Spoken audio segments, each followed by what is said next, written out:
उस बंगाल में बहनों और भाइयों, संदेश खाली जैसी घटनाएं बंगाल के अंदर कैसे घटित हो रही हैं, यह प्रश्न आज मैं बंगाल की सरकार से करने के लिए, बहरामपुर से प्रश्न मैं करने के लिए आया हूं।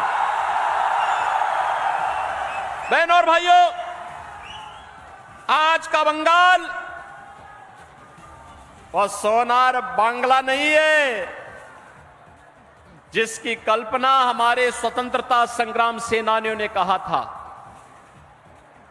सस्य श्यामला मातरम वंदे मातरम का जो गीत जिस बंगाल ने दिया था, इस बंगाल को दंगों की आग में कुत्सित झोंकने का कुत्सित जो प्रयास हो रहा है ना, बहनों और भाइयों, मैं उसी खतरनाक इशारे की ओर आपका ध्यान आकर्षित करने के लिए आया हूं। आज बंगाल एक साजिश का शिकार हो चुका है। कांग्रेस हो या तृणमूल कांग्रेस, ये दोनों एक ही थैले के चट्टे बट्टे हैं। दोनों बंगाल को लूटने के लिए और भारत के खिलाफ साजिश रचने के लिए एक हैं।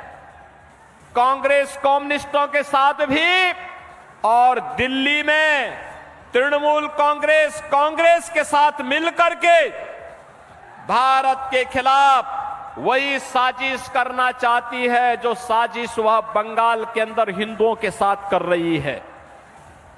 और बहनों और भाइयों, मैं इसीलिए आपसे कहने के लिए आया हूं, जो बंगाल आज लहूलुहान है, जो बंगाल आज विकास से दूर हटता जा रहा है, जो बंगाल आज बुनियादी सुविधाओं के लिए तरस रहा है, बहनों और भाइयों, आज से 7 वर्ष पहले उत्तर प्रदेश की भी यही स्थिति थी।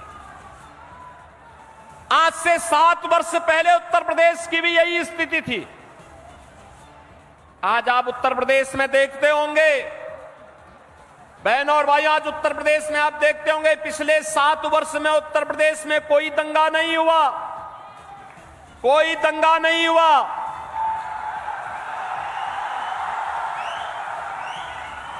उत्तर प्रदेश में कोई कर्फ्यू नहीं लगा। आज उत्तर प्रदेश में बेटी और व्यापारी दोनों सुरक्षित है।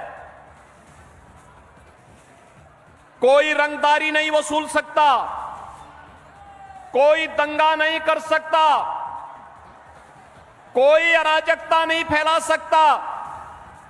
राह चलते हुए राहगीर से और किसी गरीब की संपत्ति पर कोई, किसी व्यापारी के व्यापार पर कोई अनावश्यक किसी भी प्रकार का हस्तक्षेप नहीं कर सकता। और बहनों और भाइयों, सरकार की योजना का लाभ हर गरीब को, हर किसान को, हर नौजवान को, हर महिला को बराबर यूपी के अंदर मिल रहा है। लेकिन बंगाल उससे वंचित क्यों हो गया? बहनों और भाइयों, ये बंगाल हमारा जो भारत को राष्ट्रगान और राष्ट्रगीत देता है, जो बंगाल कभी भारत को संदेश दिया था, स्वामी विवेकानंद ने दुनिया के मंच पर चढ़ करके कहा था, गर्व से कहो हम हिंदू हैं, वह बंगाल आज हिंदू विहीन करने की साजिश का शिकार कैसे हो रहा है। और बहनों और भाइयों, मैं यही कहने के लिए आया हूं, ये कांग्रेस हो या तृणमूल कांग्रेस, ये साजिश के तहत 2 प्रकार की साजिश बंगाल के लिए कर रहा है। एक, आपकी डेमोग्राफी को कम करने की एक कुत्सित चेष्टा इनके द्वारा की जा रही है। घुसपैठियों को बंगाल के अंदर घुसा करके एक सुनियोजित साजिश के तहत आपकी संख्या को कम करने का प्रयास हो रहा है। और दूसरा, दिल्ली में जो कांग्रेस और तृणमूल कांग्रेस का गठबंधन है, ये दोनों मिलकर के साजिश करना चाहते हैं माफिया और अपराधियों को यहां के सत्ता का संरक्षण बना करके दिल्ली से जो मोदी जी भेजते हैं, वे सभी का सभी सब जितनी भी सुविधाएं हैं, उन सुविधाओं पर ये लोग डकैती डालने का काम भी करते हैं। और इसीलिए मुझे दुख इस बात का होता है कि बहनों और भाइयों, आज उत्तर प्रदेश दंगा विहीन है, कर्फ्यू विहीन है, योजनाओं का लाभ गरीबों को मिल रहा है। तो ये इसलिए हो पा रहा है क्योंकि प्रधानमंत्री मोदी जी का नेतृत्व और उनका मार्गदर्शन उत्तर प्रदेश को प्राप्त हो रहा है। और बंगाल में मोदी जी कोई काम भेजते हैं, कोई योजना भेजते हैं, तृणमूल कांग्रेस उसको यहां लागू ही नहीं होने देती। जैसे आप मुझे बताओ, 15वीं सदी में बंगाल ने, महान कवि ने बांग्ला रामायण लिखी थी।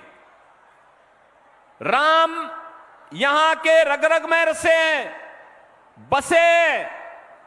राम के बगैर भारतीय जीवन पद्धति में कोई कार्य नहीं हो सकता। हम जीते हैं, उठते हैं, राम का नाम लेते हैं, सोते हैं, राम का नाम लेते हैं। और बहनों और भाइयों, कोई भी हमारे यहां मांगलिक कार्यक्रम होता है तो अखंड रामायण का पाठ करते हैं और अंतिम यात्रा निकलती है तो राम नाम सत्य है कह करके निकलती है। बहनों और भाइयों, मैं पूछना चाहता हूं, जैसे यहां पे राम की पूजा होती है, ऐसे ही उत्तर प्रदेश में मां दुर्गा की पूजा होती है बड़े बड़े अनुष्ठान के साथ। जैसे बंगाल में होती है, वैसे ही मां दुर्गा का अनुष्ठान, बंगाल से ही गए हुए कलाकार वहां मूर्ति बनाते हैं, वहां पे अनुष्ठान होते हैं, बड़े बड़े आयोजन होते हैं, बड़े बड़े पंडाल लगते हैं, भव्य आयोजन होते हैं। लेकिन न तो रामनवमी के अवसर पर और न ही नवरात्रि के अवसर पर ही उत्तर प्रदेश में कोई दंगा नहीं होता। आखिर बंगाल में रामनवमी के अवसर पर और बैसाखी के अवसर पर दंगे क्यों हुए, मैं बंगाल की सरकार से पूछना चाहता हूं। मैं यही पूछना चाहता हूं। और इन दंगाइयों के खिलाफ यहां की सरकार ने कार्रवाई क्यों नहीं की? इन दंगाइयों के खिलाफ कार्रवाई क्यों नहीं की? बहनों और भाइयों, अगर ये दंगाई उत्तर प्रदेश में इस प्रकार से अत्याचार करते, अब तक मैं इनको लटका करके, उल्टा लटका करके ठीक कर देता। और वह हाल इनके कर देते कि इनकी 7 पीढ़ियां भूल जाती कि दंगा कैसे होता है। 7 पीढ़ियां भूल जाती। और यही कहने के लिए मैं आया हूं, आपसे कहने के लिए, अबे अगर आज हमें सोनार बांग्ला चाहिए तो मोदी जी के नेतृत्व में भारतीय जनता पार्टी की सरकार को लाइए, भारतीय जनता पार्टी के कमल छाप को जिता करके भेजिए। बहनों और भाइयों, आपको भारतीय जनता पार्टी आश्वासन देती है सुरक्षा की, आपको भारतीय जनता पार्टी आश्वासन देती है आपकी समृद्धि की, आपको भारतीय जनता पार्टी आश्वासन देती है बिना भेदभाव के सबका साथ और सबके विकास के भाव के साथ बंगाल को फिर से सोनार बांग्ला बनाने के संकल्प को आगे बढ़ाने का आश्वासन देने के लिए भारतीय जनता पार्टी आपके पास आई है। और इसीलिए भारतीय जनता पार्टी पूरे देश के अंदर एक आवाज, एक स्वर गूंज रहा है। पूरे देश के अंदर भारत अब तक जो चुनाव हुए हैं, उस चुनाव में अब तक 191 लोकसभा सीटों पर चुनाव हो चुके हैं।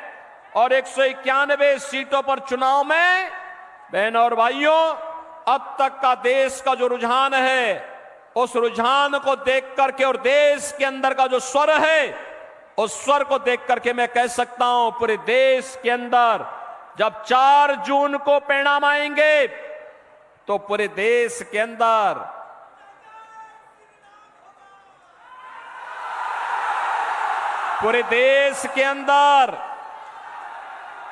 अब की बार 400 पार, अब की बार फिर एक बार मोदी सरकार, फिर एक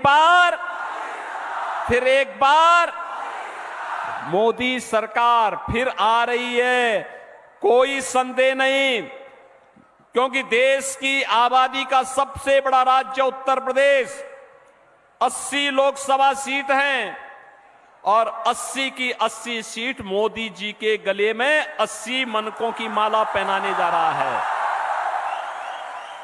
बहनों और भाइयों, मोदी जी के नेतृत्व में भारत सुरक्षित हुआ है, दुनिया में सम्मान बढ़ा है, डेवलपमेंट के बड़े बड़े प्रोजेक्ट मोदी जी के नेतृत्व में भारत के अंदर बन रहे हैं, गरीब कल्याणकारी योजनाओं का लाभ मिल रहा है, नौजवानों को नौकरी मिल रही है और सुरक्षा का ये माहौल बेहतर करने के लिए आज भारतीय जनता पार्टी आपको आश्वासन देती है कि रामनवमी और बैसाखी के अवसर पर दंगा करने वाले या संदेश खाली की घटना के लिए जिम्मेदार इन गुंडों को सजा दिलाने का काम भी भारतीय जनता पार्टी करेगी। भारतीय जनता पार्टी आपको इस बात के लिए आश्वस्त करती है। एक बार फिर से मोदी जी के नेतृत्व में सरकार बनने दीजिए और रामनवमी के अवसर पर आपकी आस्था के साथ खिलवाड़ करने वाले जो भी लोग थे, उन लोगों को सबक सिखाने के लिए फिर एक बार मोदी सरकार आवश्यक है। और इसीलिए भारतीय जनता पार्टी आपके पास आई है कि भारतीय जनता पार्टी को भारी बहुमत से विजयी बना करके यहां से भारतीय जनता पार्टी ने डॉक्टर निर्मल कुमार शाह को अपना प्रत्याशी बनाया है। बहनों और भाइयों, निर्मल कुमार शाह ये भारतीय जनता पार्टी के प्रत्याशी हैं और मेरी आप सबसे विनती होगी, सबसे अपील होगी कि डॉक्टर निर्मल कुमार शाह कमल चुनाव चिन्ह के साथ, कमल चुनाव चिन्ह भी ये मां लक्ष्मी का आसन है, मां लक्ष्मी को लेके, मां लक्ष्मी आपके घर में समृद्धि लेकर के आएगी, समृद्धि लेकर के, यानी सोनार बंगाल बनाने के लिए भारतीय जनता पार्टी आवश्यक है। और बंगाल की गौरव गाथा को आगे बढ़ाने के लिए, बंगाल की गौरव गाथा को आगे बढ़ाने के लिए, क्योंकि बंगाल के साथ तो हमारा संबंध वही है कि हमारे तो संस्थापक अध्यक्ष डॉक्टर श्यामा प्रसाद मुखर्जी इसी बंगाल की माटी के सपूत थे और डॉक्टर श्यामा प्रसाद मुखर्जी के सपने को साकार करने के लिए यहां से डॉक्टर निर्मल कुमार शाह को भारी बहुमत से विजयी बनाना है। विजयी बनाएंगे, विजयी बनाएंगे, बंगाल को दंगों से मुक्त करेंगे, कर्फ्यू से मुक्त करेंगे, भारत की सुरक्षा और समृद्धि को मोदी जी के हाथों में और सुदृढ़ करेंगे। भारत आत्मनिर्भर बनेगा तो आपके चेहरे पर खुशहाली आएगी। भारत विकसित भारत बनेगा, उसका लाभ हर भारतवासी को मिलेगा, 140 करोड़ भारतवासियों को मिलेगा। और इसलिए आत्मनिर्भर भारत और विकसित भारत के लिए मोदी जी फिर से आवश्यक हैं और प्रधानमंत्री मोदी जी के नेतृत्व में हमें सोनार बांग्ला बनाने के लिए डॉक्टर निर्मल कुमार शाह बलरामपुर लोकसभा सीट पर भारतीय जनता पार्टी के प्रत्याशी आपके बीच में हैं। इन्हें भारी बहुमत से विजयी बनाने की अपील करने के लिए ही मैं लखनऊ से यहां आया हूं। बहनों और भाइयों, आपने देखा होगा जब भाजपा आती है, जो काम कांग्रेस और तृणमूल कांग्रेस नहीं कर सकती वह काम भाजपा करती है। मैंने तो अभी आपको बताया ना कि ये दंगाई जितने हैं और संदेश खाली के जो अपराधी हैं, इनको तो ऊपर लटकाएंगे ही लटकाएंगे, लेकिन साथ साथ मैं आपको ये बता सकता हूं कि बहनों और भाइयों, आपको ये भी ध्यान रखना होगा, 500 वर्षों के बाद कोई कहता था कि अयोध्या में राम मंदिर बनेगा, आज तो अयोध्या में राम मंदिर का निर्माण हो गया ना। 500 वर्षों के बाद अयोध्या में रामलला ने होली भी खेली है और रामलला ने रामनवमी के दिन अपना पवित्र जन्मोत्सव भी बड़े धूमधाम के साथ मनाया है, बड़े धूमधाम के साथ मनाया है। आपने भी देखा होगा ना यहाँ के टेलीविजन में। बहनों और भाइयों, अगर 500 वर्षों के बाद मोदी जी के प्रयास से अयोध्या में ये सब संभव हो सकता है, तो बंगाल भी सोनार बांग्ला बनाने की तैयारी के साथ कमल चुनाव चिन्ह के साथ जुड़ करके आगे बढ़ जाएं। बहरामपुर में डॉक्टर निर्मल शाह को आप भारी बहुमत से विजयी बना करके भेजेंगे, सभी लोग भेजेंगे। लेकिन बहनों और भाइयों, इसके लिए मोदी जी का एक संदेश लेके आपको जाना पड़ेगा घर घर। और मोदी जी का यह संदेश कि आप सभी मतदान के दिन मतदान जरूर करें, हर एक व्यक्ति को मतदान स्थल पर जरूर लेके जाएं। डरने की आवश्यकता नहीं, भारत निर्वाचन आयोग आपकी सुरक्षा की पुख्ता व्यवस्था करेगा। माताओं और बहनों को विशेष रूप से मैं कहूंगा, वे खूब धूमधाम के साथ, जिस उत्साह के साथ आज आप यहां मेरे कार्यक्रम में आए हैं, इसी उत्साह के साथ आप मतदान करने के लिए जाइए। मोदी जी का संदेश घर घर पहुंचाइए और कहिए सोनार बांग्ला के लिए मोदी को फिर से प्रधानमंत्री बनाना है। सहमत हैं? डॉक्टर निर्मल कुमार शाह इधर आओ, मेरे साथ फिर बोलेंगे, भारत माता की, भारत माता की, भारत माता की, वंदे वंदे वंदे, जय श्री राम, जय जय श्री राम।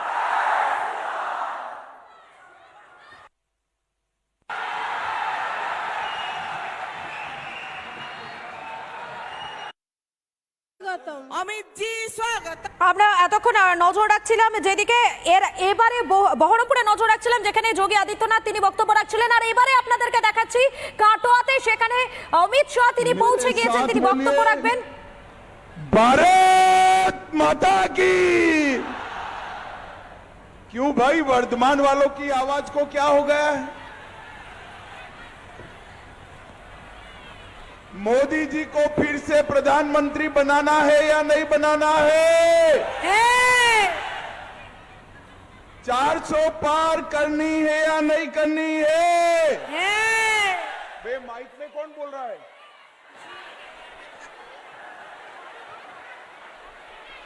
बंगाल में 30 से ज्यादा सीटें जीतनी है या नहीं जीतनी है? तो मेरे साथ दोनों हाथ उठाइए, उठाइए दोनों हाथ, विजय के संकल्प की मुट्ठी भींचे और प्रचंड आवाज से बोलिए, भारत माता की, वंदे वंदे, जय श्री राम, जय जय श्री राम। मंच पर उपस्थित हमारे केंद्रीय मंत्री श्रीमान मेघवाल जी,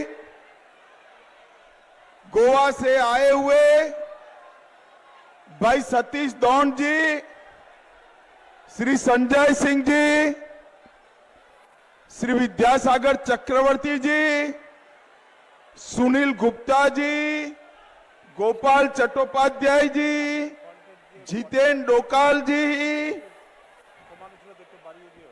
और आज यहां पर आए हुए प्यारे भाइयों बहनों माताओं और मेरे जिगर के टुकड़े जैसे युवा मित्रों, आप सभी को मेरा नमस्कार। भाई और बहनों, आज मैं यहां पर भारतीय जनता पार्टी के उम्मीदवार श्री असीम सरकार, आगे आओ असीम जी, यहां आ जाओ, यहां खड़े रहो जरा। असीम सरकार जी को जिताने की अपील करने के लिए आया हूं। जोर से ताली बजाइए असीम सरकार जी के लिए। मगर मैं आपको बता देता हूं, असीम सरकार के नाम के सामने कमल के फूल का निशान है। उस पर जितना बटन दबाओगे, हर वोट नरेंद्र मोदी को प्रधानमंत्री बनाने के काम में आने वाला है। भाई और बहनों, मैं यहां पर 108 शिव मंदिर, सिद्धेश्वर काली मंदिर, सर्वमंगला मंदिर, बाबा बुरोराज मंदिर, ये सभी मंदिरों को प्रणाम कर कर मेरी बात की शुरुआत करना चाहता हूं। भाई और बहनों, ये चुनाव जो है वो तय करने का चुनाव है कि देश की जनता को, बंगाल की जनता को परिवारवाद राज चाहिए या राम राज्य चाहिए। मुझे बताओ, आप भतीजे को सीएम बनाना चाहते हो क्या? जोर से बोलो, भतीजे को सीएम बनाना चाहते हैं क्या? मोदी जी को पीएम बनाना चाहते हो क्या? तो मोदी जी को पीएम बनाना है तो असीम सरकार जी को वोट देकर उनको सांसद बनाइए। भाई और बहनों, मैं आज वर्धमान वाले को, भाई ये मीडिया वाले सेट कर कर बैठ जाओ, जरा नीचे बैठ जाओ प्लीज। मीडिया वाले कैमरा सेट कर कर नीचे बैठ जाइए प्लीज, पीछे दिखाई पड़े जरा, प्लीज बैठ जाइए। वो फटका वाले भाई बैठ जाओ जरा, वो ब्लू शर्ट बैठ जाइए। मुझे बताओ वर्धमान वालों, अयोध्या में राम मंदिर बनना चाहिए था या नहीं बनना चाहिए था? जोर से बोलो, बनना चाहिए था या नहीं बनना चाहिए था? एक कांग्रेस पार्टी, तृणमूल कम्युनिस्ट सब मिलकर 70 साल तक राम मंदिर के मसले को अटकाते रहे, भटकाते रहे, लटकाते रहे। आपने मोदी जी को 18 सीटें दी, दूसरी बार प्रधानमंत्री बनाया। मोदी जी ने 5 ही साल में राम मंदिर का केस भी जीता, भूमि पूजन भी किया और प्राण प्रतिष्ठा कर कर जय श्री राम कर दिया। भाई और बहनों, कई सालों से हमारे देश की जनता और राम भक्त चाहते थे कि अयोध्या में राम मंदिर बने, ये लोग रोक कर बैठे थे। और जब राम मंदिर बना तब उनको निमंत्रण भेजा गया, ममता दीदी को भी दिया, भतीजे को भी दिया, मगर वहां नहीं गए। क्यों नहीं गए मालूम है वर्धमान वालों? क्यों नहीं गए? ये वो घुसपैठियों से डरते हैं, इसलिए रामलल्ला के प्राण प्रतिष्ठा में नहीं गए, मगर मोदी जी ने प्राण प्रतिष्ठा कर दी। भाई और बहनों, मुझे बताओ, ये कश्मीर जो है हमारा है या नहीं है? जोर से बोलो, है या नहीं है? धारा 370 हटनी चाहिए थी या नहीं हटनी चाहिए थी? ये ममता दीदी कहती है धारा 370 मत हटाओ। अरे ममता दीदी, आपके कहने से देश नहीं चलता। मेरे बंगाल की जनता चाहती है कि कश्मीर में भारत का झंडा आसमान तक फैलाए, आसमान तक फैलाए। और भाई और बहनों, मोदी जी ने 5 अगस्त 2019 को धारा 370 को समाप्त कर कश्मीर को हमेशा के लिए भारत का हिस्सा बना दिया। भाई और बहनों, यहां पर बंगाल के अंदर, देश के अंदर मोदी जी ने 10 साल में ढेर सारे गरीबों के कल्याण के लिए काम किए। आपके यहां बंगाल में करोड़ों लोगों के यहां, गरीबों के यहां जो मुफ्त चावल आता है वो नरेंद्र मोदी जी ने भेजा हुआ है। 12 करोड़ लोगों के घर में टॉयलेट, शौचालय बनाने का काम नरेंद्र मोदी जी ने किया। 4 करोड़ गरीबों को घर देने का काम नरेंद्र मोदी जी ने किया। 10 करोड़ लोगों को गैस का सिलेंडर देने का काम नरेंद्र मोदी जी ने किया और 14 करोड़ लोगों के घर में नल से जल पहुंचाने का काम नरेंद्र मोदी ने किया। मगर ये दीदी मोदी जी की योजनाओं को नीचे नहीं पहुंचने देती। मैं आपको बताने आया हूं, वर्धमान वालों, असीम सरकार को जिता दो, 30 से ज्यादा सीटें मोदी जी की झोली में डाल दो। बंगाल में 5 लाख तक का सारा इलाज free of cost Narendra Modi ji करने वाले हैं। भाई और बहनों, ये दीदी और उनका भतीजा अभिषेक दोनों भाजपा से डरे हुए, हमारे नेताओं के होटल बुक नहीं होने देते, उनको गाड़ी नहीं मिलती है। जो होटल बुक होते हैं ममता के गुंडे खाली करा देते हैं। और मित्रों, मैं बताने वाला हूं आपको कि भारतीय जनता पार्टी का कार्यकर्ता डरने वालों में से नहीं है।